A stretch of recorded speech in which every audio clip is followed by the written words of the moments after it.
How y'all doing? Good morning. Nobody told me I was going to follow Werner, so apologies that my brilliance is not quite Werner's, but nonetheless, my name is Jeremy Schultz, and I lead engineering at a company called Cloudtech, and we're a professional services partner for AWS.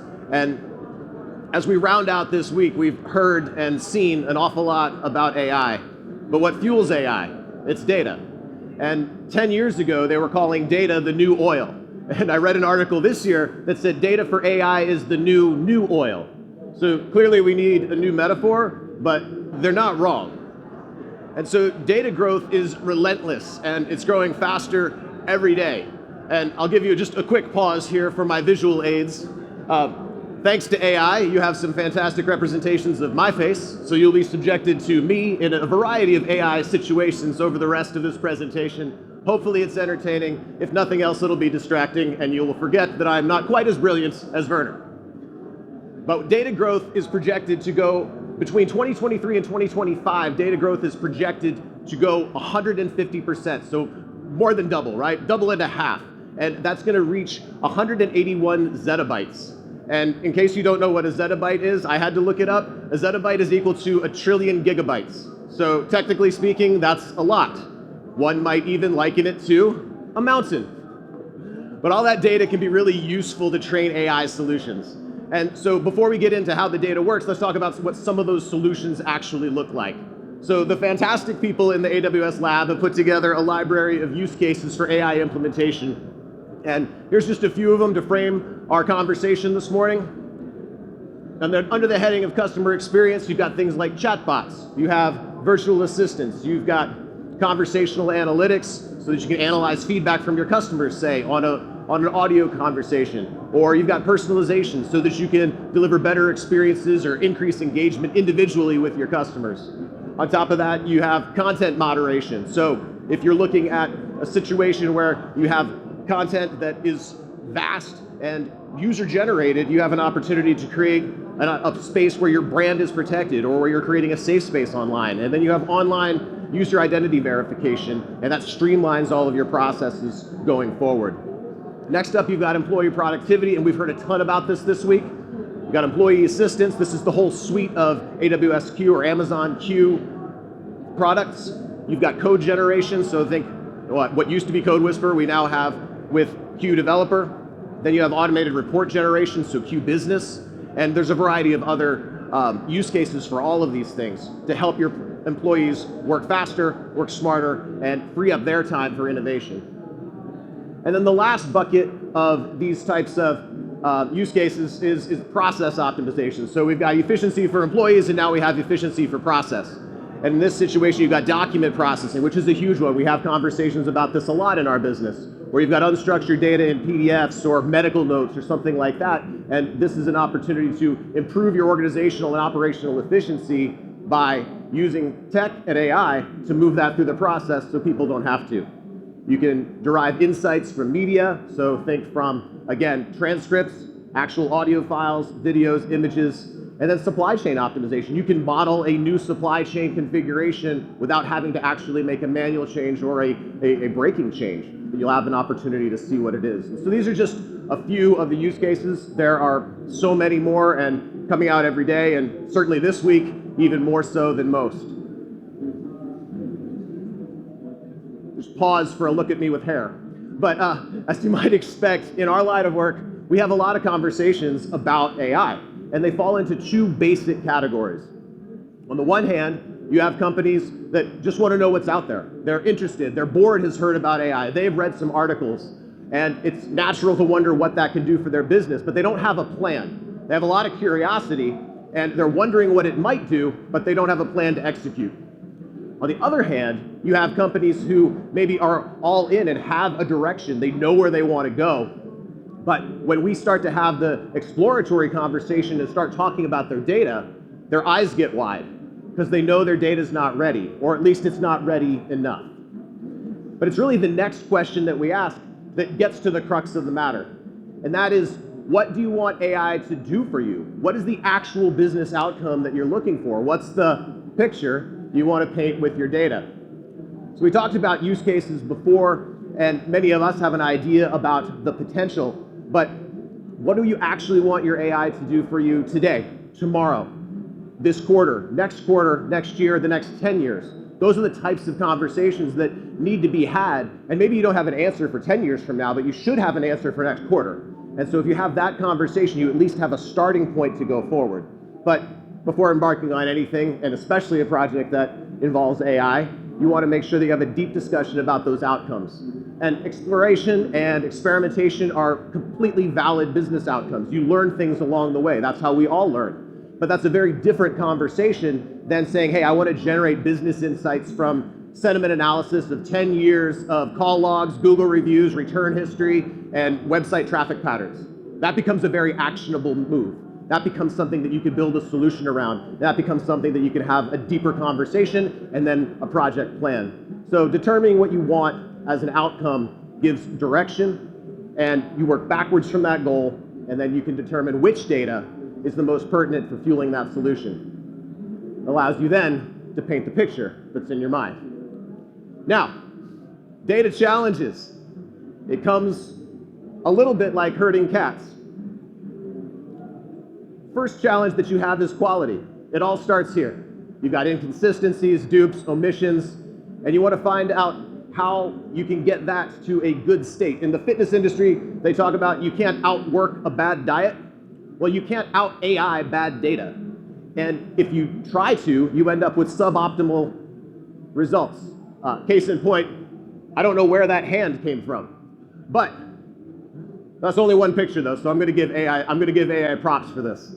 But each degree a plane veers off course, I don't know if you've heard this analogy or not, but for each degree a plane veers off its course, it's going to be off from its destination by 1 mile for every 60 miles it flies. So to give kind of a practical explanation, if a flight's taken off from LAX and going to Hawaii, then it takes off 1 degree off course, it's going to miss by 42 miles, which is a awful long way to swim. And that's just one plane on one flight path. So think about an AI solution that has exponentially more calculations running, exponentially more data points, and it becomes really easy to get 1 degree off, or 42 miles, or wherever that hand came from. And that's not just hyperbole, right? Data quality is a huge concern. There's this recent study and a survey of chief data officers, and it showed that 23% of them have full confidence in their organization's data. That means that 77% of chief data officers don't think that their data is quality. And honestly, given our conversations anecdotally, I think that 23% number might be high. Another challenge that you run into with data is integration. So you're collecting data from all of these different sources. You've got physical machines, you've got mobile devices, websites, social media, e-commerce platforms, IoT devices. And the average organization has over 400 data sources. 20% of organizations have over 1,000 data sources that feed into their BI and analytics systems. It's a lot of data to bring together into telling one story or into powering an AI solution. And on top of that, 80% of companies estimate that more than half of their data is unstructured. So you think text, video, we've talked about this, audio, server logs, social media, that kind of a thing. And in order for that to be useful insights for AI applications, that data needs to be processed. And so data processing is everything from source to function and what happens along the way. So whatever you want to do with it, in this case we're talking about an AI solution, but you may simply want to visualize that or store it, but you still need to process it. So that ETL process is one that you really need to nail as an organization in order to be ready for honestly anything, but specifically for AI. If you want your AI solution to have the ROI or anywhere close to the ROI for the money and time invested, you need to make sure that ETL is nailed. Data cleansing is another big part of that. You got to find and remove those errors. We talked about that. And then you also have your schema conversions and the rest of it. Now, you can use AI to process for AI, but you still have to train the AI on what? Data. So again, it brings us back to this idea that data is the crux of all of this, and it's vast volumes of data. And so the amount necessary for any AI solution is larger than you think. In traditional machine learning, you had the 10x rule, so you need kind of 10 times the amount of parameters, or 10 times the amount of data for the number of parameters that you have. So, for instance, if you were training an algorithm to determine between images of cats and images of dogs, and you were basing that on 1,000 parameters in those images, you'd need 10,000 images. So take that, and now you're exponentially going larger with AI. Translation, you need a lot of data. And depending on your application, you might be using pre-trained LLMs, but you're going to want to fine-tune it with your own data. And you may be training your own model, building it from scratch. And either way, the more of your own pertinent, clean data that you have and have access to, and an easy process, or at least a straightforward one, to get it to your AI solution, the better off it's going to perform. And of course, the better off the rest of your organization is going to feel about the investment in this solution. Governance and security can't be understated, and it's not the most exciting part of a data conversation, but it's an integral part of it. So internal to your organization or external to your conversation, all that volume of data, you need to have a thoughtful approach to your data governance and security. And if you don't, that's where it ends up in this column as a challenge. So this also includes things like encryption, access controls, regular audits to ensure compliance with regulatory guidelines, and your business will thank you for proper governance and proper security. The next challenge we have is ethics. And again, these are things that we don't always think of. We're thinking about the practical side of things, especially as engineers. You're thinking about how to make the pipeline, how to transform the data. But the ethical piece can't be missed, right? These large data sets that are used to train these models, they have, and it's been documented, they create biases in their own output. Clearly, it keeps putting hair on me. I'm happy being bald. But we need to understand those factors that come to play. And we need to be thinking about representation. We need to be thinking about privacy and even copyright infringement. Certainly, we've heard of the New York Times lawsuit against Microsoft and OpenAI. How that plays out is going to be very, very interesting for our industry. But regardless, the takeaway is that there are ethical concerns to consider, and most of them haven't been talked about. They haven't been broached before. And so that's an aspect of this that needs to be thought through and at least a part of the conversation. And lastly, accessibility. It's crucial to anything. You need to be able to get to it. So you've got to break down your data silos. And so you've got structured data in this database, unstructured data over here in this data lake, and sensor data from IoT devices. And in a lot of situations, they're not talking to each other, or there's not a clear pathway between. So as a business, you'll need to break those down to set you up for success going forward. And if you haven't already undertaken a project like that, it's not a light lift. It's doable. It just needs to be prioritized and performed and properly sequenced. And that's really the crux of the conversation that we're going to cover in the rest of our talk. So leveling up your AI readiness. That one's not AI, that's just real. Including the sixth finger.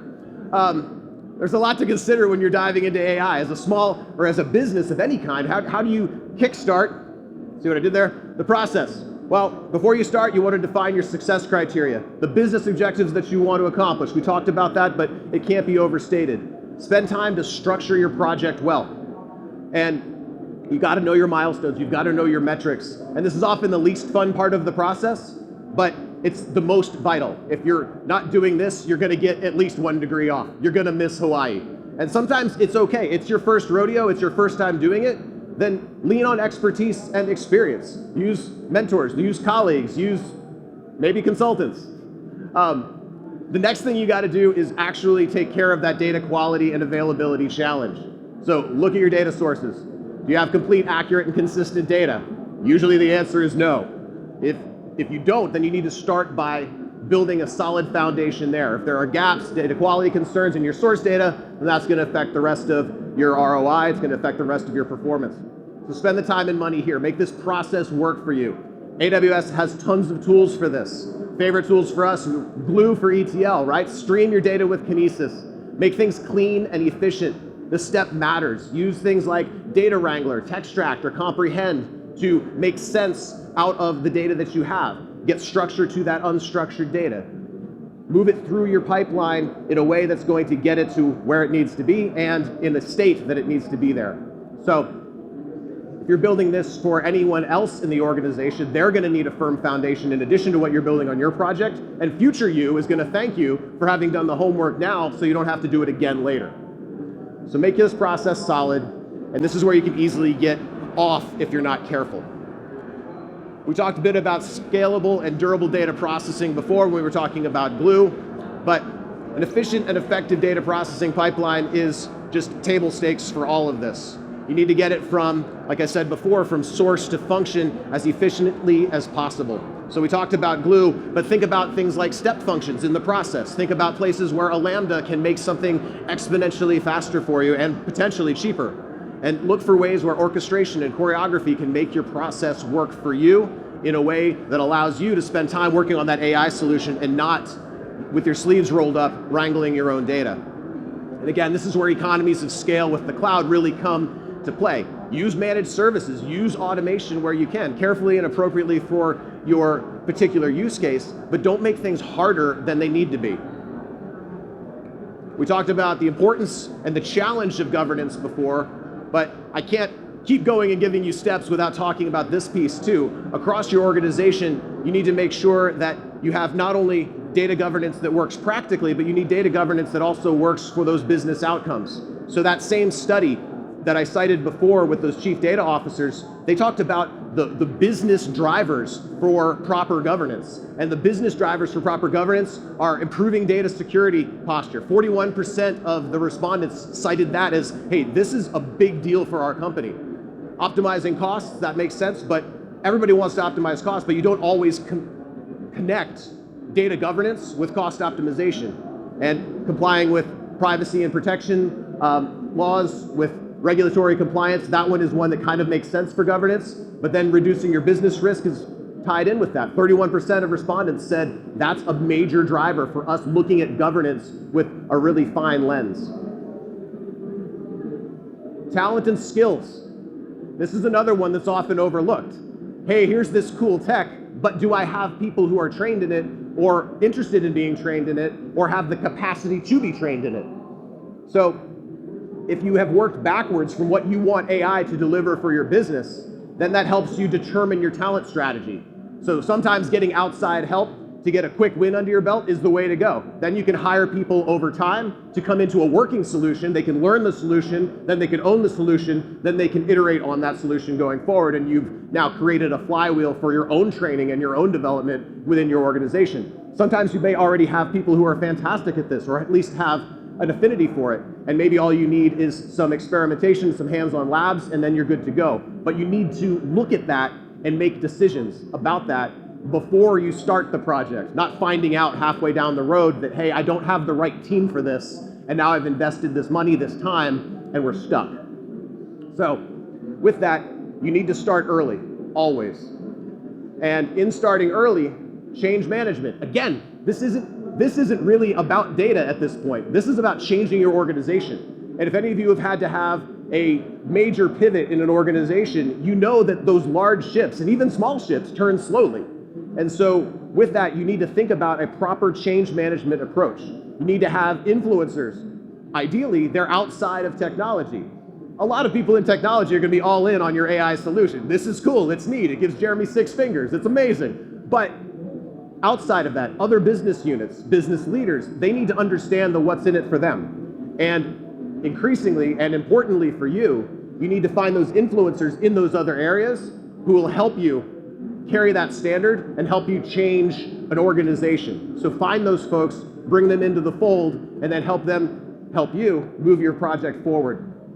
And in AI in particular, you have the additional piece of, will my job be affected? You're going to have that within the tech stack and in other areas too. So have a ready answer. Have a very detailed conversation about what this means for staffing. What does this mean? Is this a solution that simply makes our existing employees that much more efficient? Well, that's amazing. That's an easier sell. But if this really is something that is a process improvement whereby we don't need as many humans to do the thing anymore, understand that and make sure that you're having the right conversations and you're prepared for it. Because the last thing you want to do is be thinking about it for the first time when somebody comes to you with fear in their eyes saying, is my job okay? So think it through, have a plan, and answer to the why. You've already told them the what. give your folks the why, and it's going to be much, much better for you going forward. And my last point is start small and move quickly. At Cloudtech, we're an agile shop, so we iterate, we start, and we move forward. We try our best not to make perfection the enemy of good. And in this situation, it's also a very, very foundational principle for moving into AI. You've got to start somewhere, but start small, something manageable, and then iterate quickly, fail fast. Those aren't just buzzwords, those are actually the best way to build something like this. So start with your data quality, start with your data processing is the best thing you can do. Because even if you pivot and you go to a different AI solution or you change lanes down the road, you will still have that firm foundation of a quality data stack to build anything you want, AI or not. So if you start there, then you're building from a position of strength, no matter what your outcome, but especially if your outcome is AI. Building and adopting AI solutions for your organization is a manageable move. And it's a very strategic move for many of us here and for most of the organizations that we represent. The most important thing is get your data squared away first. Thank you so much. My name is Jeremy. My company Cloudtech has these data conversations every day. Please stop by our booth, chat with me after this. I'm almost at time, so I can chat with you over here so they can get the stage ready for the next presenter. But thank you so much. Have a fantastic reInvent. Have a great day.